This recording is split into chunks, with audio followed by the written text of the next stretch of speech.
20 €, c'était le prix à payer pour assister aux premières loges à l'arrivée de l'Hermione. Une somme que les 150 passagers n'ont pas hésité à débourser, le Marco Polo ayant même dû refuser du monde pour cette croisière exceptionnelle. Si ça se passe comme à La Rochelle, on fait le tour de l'Hermione, c'est fabuleux. Et puis, il y a des milliers de bateaux autour, c'est très agréable.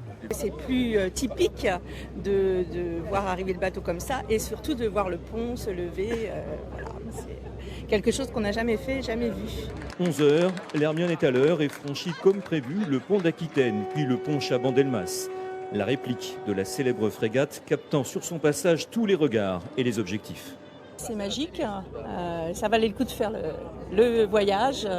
C'est quelque chose qu'on fait qu'une fois dans sa vie, donc c'est vrai qu'on leur a fait coucou, ils nous ont répondu. Partie à l'aube du Verdon, l'Hermione a ainsi rejoint sans encombre le port de la Lune, où elle restera à quai au ponton d'honneur jusqu'au 26 août prochain.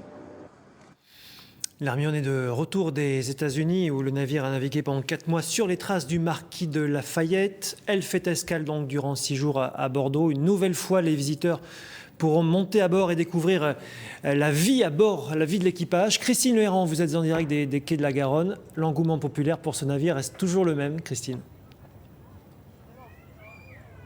Ah oui, ça je vous confirme Vincent. Regardez derrière moi l'Hermione qui a tenu sa promesse, qui est arrivée à quai à peu près vers 11h50.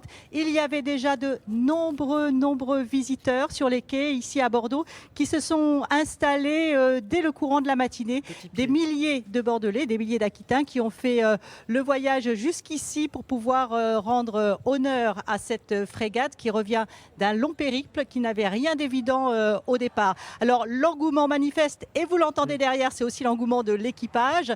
Les Bordelais vont pouvoir, dès cet après-midi, aller à la rencontre de ces membres d'équipage qui ont fait la traversée. Il va y avoir des heures et des heures de récits en perspective, de beaux souvenirs à raconter, j'imagine.